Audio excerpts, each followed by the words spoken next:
Well, hey everyone, welcome back to another episode of the Holy Donuts podcast. Super excited to be joined today by my friend Brian Hurd, VP of Advancement for the Colson Center based out of Colorado Springs, but he's over there in Dallas. Brian, how you doing today, man? I'm doing great. I'm excited to be on with you today, Matt. Yeah, pumped to talk with you. I know we got to meet at NEO conference in Dallas a few weeks ago for the first time. Spent quite a bit of time actually chatting and talking about what you're doing at the Colson Center, your experience in consulting, and you've been part of a ton of different ministries and worked with some really phenomenal teams helping engage donors at a really high level. So give us I know you're not going to be one to brag on yourself too much, but give us the background. How'd you get into this space? How'd you start working with ministries and specifically on the fundraising side?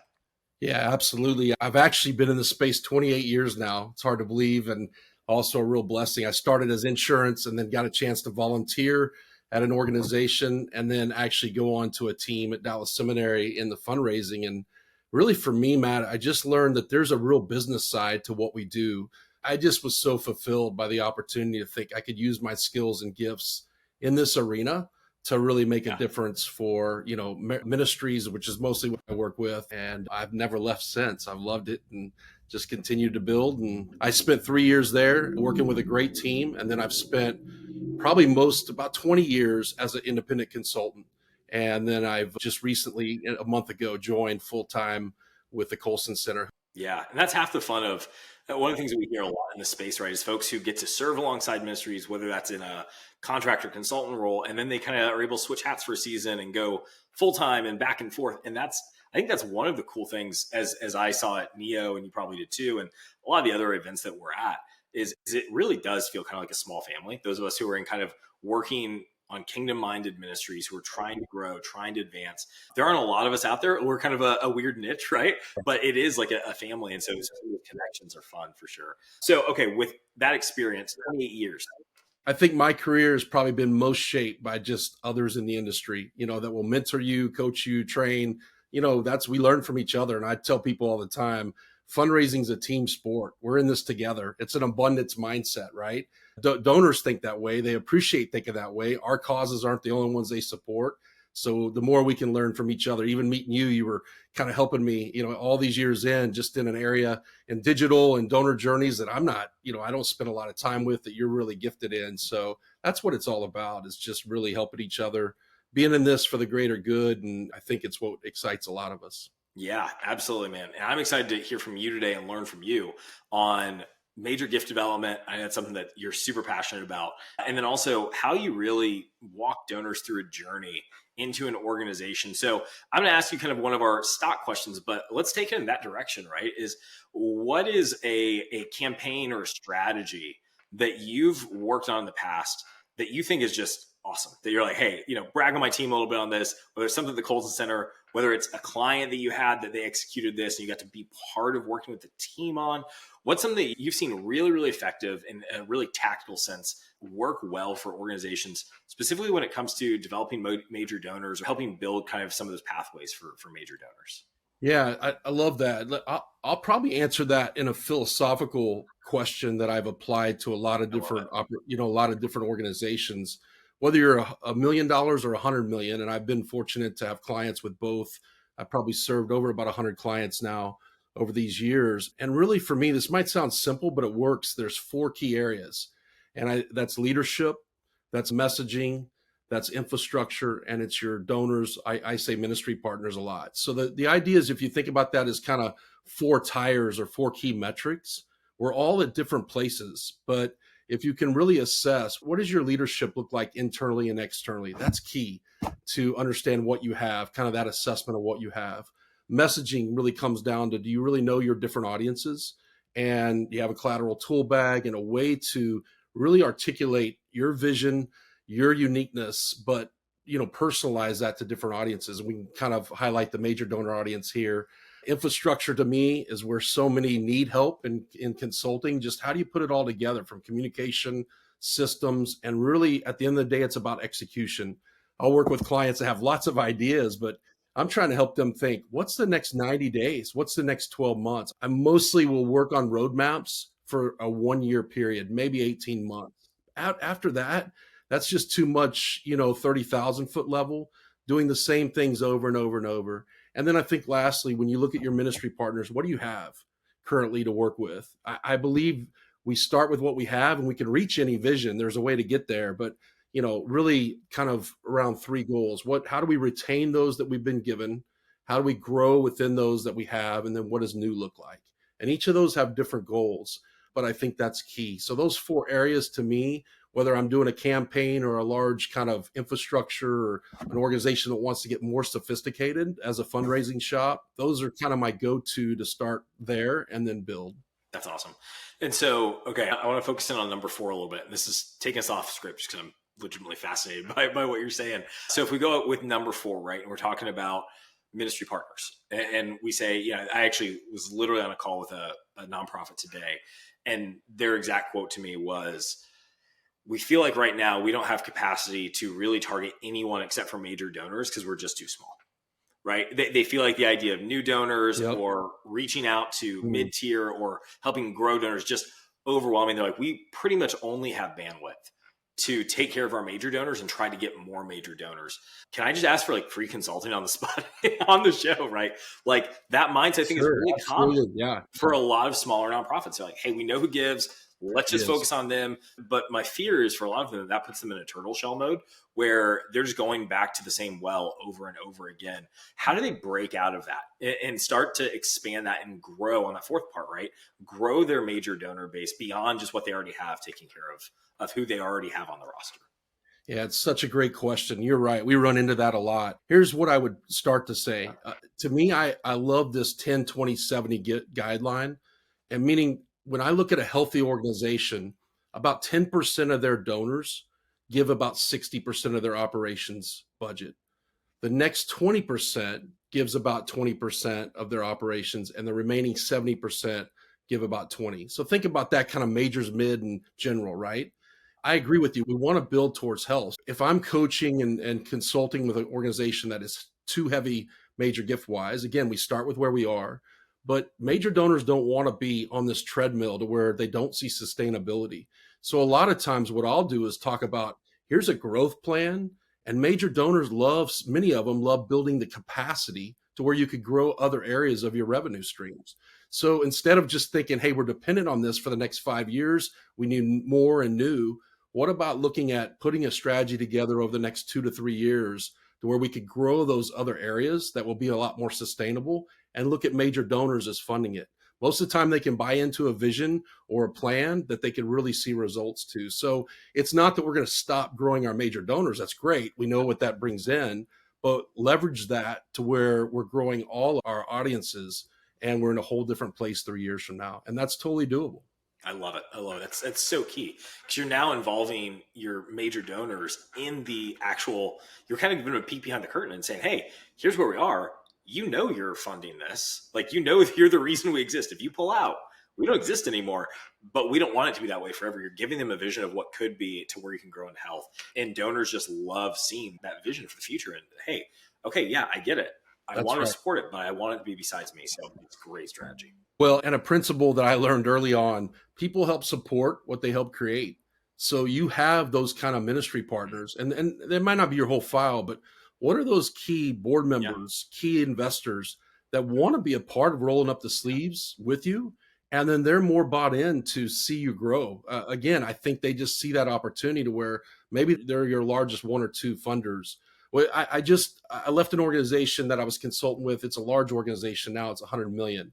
But we had our key funder there, and we started tracking $50,000 and $100,000 gifts, and they were involved with helping us motivate others to be a part of that strategy because they knew they were heavily involved with us. But once we unlocked the fact, so they helped be sponsors on events, they helped do videos, they helped so a real tangible way to where several years later they saw a lot of their peers funding at a significant level like they did. Again, it took a strategy to share that with them, but we weren't thinking of them just every year as they're saying, what are the other ways we could use their influence, their buy-in, and their capacity to help us grow? That's huge. I could go and just kind of focus in on that for a long time, I think, because I have so many more questions. So I'm going to limit it to one follow-up question to that as well. And then we'll move on to the rest of our scripted normal show. So, okay. If you had to give just unsolicited, out of context advice that you wish most nonprofit fundraisers knew about major donors, what would be a few pieces of advice that you would say, hey, this is not common wisdom, but like this is something I deeply believe about engaging with major donors. Any like Brian Hurdisms or quips or things that you're like, hey, this is uncommon thinking around this, but I've just found this to be really true in 28 years and 100 plus ministries. Yeah, I love that question. And that's the question we should all be thinking and really praying through, because I think that's key if you can answer it. A couple things stand out with that question. One is just a transformational mindset versus transactional. Sometimes I'll hear people say, this is my best donor that just left. And I'm like, what's the criteria for that? Well, they were given the highest gifts. Well, that doesn't relate at all to them being most bought into your cause. You have to think this isn't a numbers game. We're really building a partnership with a ministry partner over many years. And so sometimes I think we overcomplicate it. If you and I were developing a relationship, I'm going to be intentional about that relationship. I'm going to think through, hey, every once in a while, I'm going to get to know Matt and his family. I'm going to we tend to overthink it. I think the other thing that's been a nugget too is most organizations know the DNA of their program and kind of what makes them tick. A lot of times that's a glimpse into how to do their major gift fundraising. Like, don't have a whole separate pathway for major gift fundraising. What's the DNA of how you serve your clients, the purpose, the cause? Many times we want to overlay that with how we treat our major ministry partners, because that's what they're drawn to in the first place. Yeah. So don't think of it as a siloed revenue engine. How do we look at them as almost a part of our extension of clients, and some of those same things we're doing there to bring them in on that? That's huge. That's huge. Yeah, we talk about this a lot with donors in general is, hey, how you get them is kind of how you keep them. And so if you get them with, we talk about that, get them with gimmicks. If you get them with transactional stuff that trips them up or tricks them into giving, yeah, you're going to have to keep doing that stuff to keep them, right? If you get them with relationship, investment, intentionality, care, like almost a pastoral like relationship with them where you feel like they really are ministry partners with you, then guess what? Keeping them as a major donor is as simple as just consistently being in relationship with them.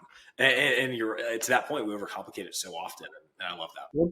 One thing I'd share as a nugget that has helped others, the average major donor, so somebody may be given 100,000 north a year, if you will, a couple, they give to 19 different organizations, Matt. That's what I've found over the years. They give to about 19. Where they give to causes 2 through 5 normally is 50 to 60% of their total giving. So sometimes we need to be careful. We might be working with a ministry partner that's got a lot of capacity, but we might be organization number 17. We got to understand where we are and start from there to build that journey and really celebrate these other things and see, do we really fit where they might want to give the bulk of their giving? And if not, I think we honor them where they are. But many times, if we're really aligned with their cause, where their heart and passion and cause is and our vision is the best place for a major gift. So I'll remind people, you're dealing with people that are giving to a lot of different organizations. Be patient. Look at that as a long-term journey. That's huge. And talk to me more about the journey. That's something we said we were going to hit on. We haven't gotten to yet. If you figure out, okay, well, we're number 15 on their list, but we'd love to be number 2 on their list. What does that process look like? And even like help me understand, like, what's a realistic timeline, right? Like it's obviously not going to be weeks or months, right? It's going to be years, but how would you suggest a nonprofit? How do you develop that person who hey, they've got the capacity for us to be number 1 or number 2 on their heart? How do we get them there? Yeah, I think first and foremost, major donors ask 3 questions. They may not say it, they ask it, but they think 3 things. Why should I give? Where should I give? And how should I give? So the why really speaks to, just their overall motivation for giving. It could be a lot of different things. It could be, a sale of a business or whatever. So we got to ask quality questions, I guess, is the short answer. Where to give is the causes they care about. If I'm always equipping teams, asking them, do you really know what your major donors care about? And if it's not us as much, are we helping them, receive joy in how to give? But it could be us by asking better questions about the causes and the reasons they care. And then lastly is how. So are they giving out, that's more of a vehicle. Are they giving out of cash and stocks or donor advice funds or whatever it be? We need to know those kind of things. When we're developing relationships, we should always be asking. And then to me, when you think about the donor cycle, especially the activities of a yearly cultivation, solicitation, stewardship plan, I would say probably about 90% of the clients I've worked with over the years don't do stewardship. Now, that's not just thanking your donors, they do that. But I'm talking about real reporting back to say, Matt, here's how your investment this year, whether it's 10,000 or whatever, has made an impact. If you do that, you'll separate yourself from so many others and you start to build confidence that, wow, this is a good place with a good ROI and it'll stand out from so many others. So that's a couple of things that I would start with to start building with the team. And it all starts with the good questions. All starts with the good questions, right? Okay, so questions for you then. This is I'm going to ask you to go really macro level here and give some hot takes. So what's a trend you're seeing in Christian nonprofits right now, specifically around fundraising, that you're really excited about? And then on the other side of that, what's a trend you're seeing in Christian nonprofit fundraising right now that you're a little concerned about? So I'll give you an opportunity to kind of be Mr. Positivity, and you got to be Mr. Negativity, but I'll give you an opportunity to at least get on your bully pulpit a little bit through stuff that's concerning you. Yeah, I think what excites me is those that have really thought about being sophisticated and think about who they already have as far as their donor base and really going deep. So deep retention, deep philosophy around really retaining their development staff, because that's a key to me too. You have development staff that turns over, you don't build the same kind of trust. So how are you hiring? What does that look like? And so the reason I think that's important is even since like '08, especially in major donors, they tend to be more strategic where they're given big gifts. And I think we've got to really understand who we're going deep with. It's not a numbers game. Again, it's very much transformational kind of mindset. 20 major donors over this next couple of years could change and fund your whole vision. And while you're building the mids and general fund as well. So it's really about going deep. Yeah. I think what scares me and what I've seen as a trend that's not working is when people assume that they can kind of take the shortcuts, especially with the major donors, since we're kind of camping out there. I don't know of any shortcuts. It's again, we go back to relationships. If I start taking shortcuts with my key relationships, I start making it all about me or org focused. It might be easy in the time, but over time, I'm going to start to see that attrition of people that just have other places that are investing well.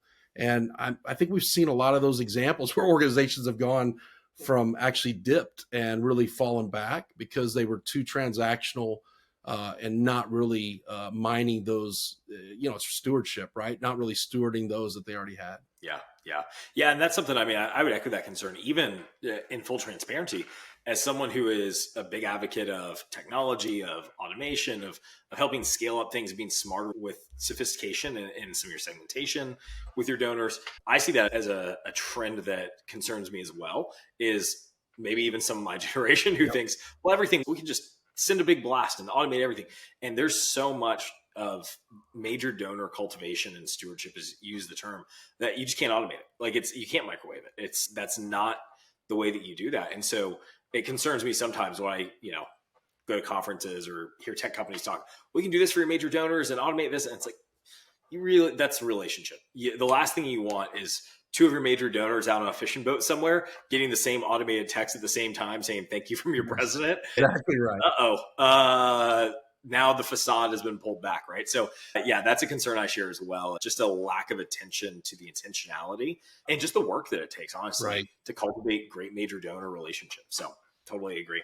Last question for you today, and then I'll let you hop off. Resource, whether it's a podcast, book, article, what's something that you recommend to a lot of your friends who are in the nonprofit space, whether that's clients, whether that's business partners, whether that's colleagues that you work with? Are there some resources that you love that you love to recommend? Yeah, I think two things come to mind. One is a couple books. I love Henry Nouwen's The Spirituality of Fundraising. I read that every year. It's a small book, but it's philosophical, just kind of the platform for why we do what we do. I think it's great.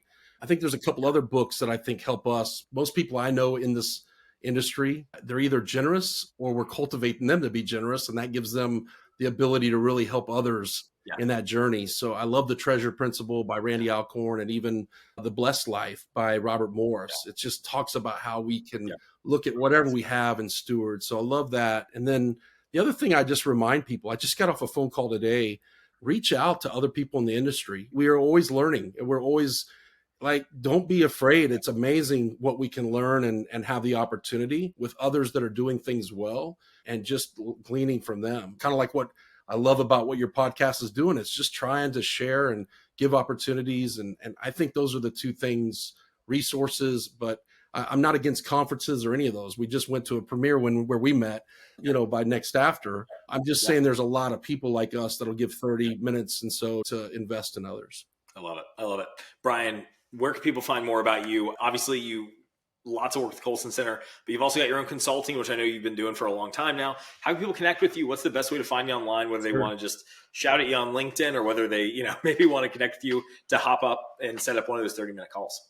Yeah, I'd be happy to. That's what I'm all about. So you can find me on LinkedIn. My website is Legacy 5 Consulting, the number 5, Legacy 5 Consulting. My email is brian@legacy5.com as well. Or, my number is 214-763-1555. You can send me a text and we can do it that way. So, yeah, if I can be of value to others in this industry, that's how I've been groomed, and appreciated the people that have answered my call.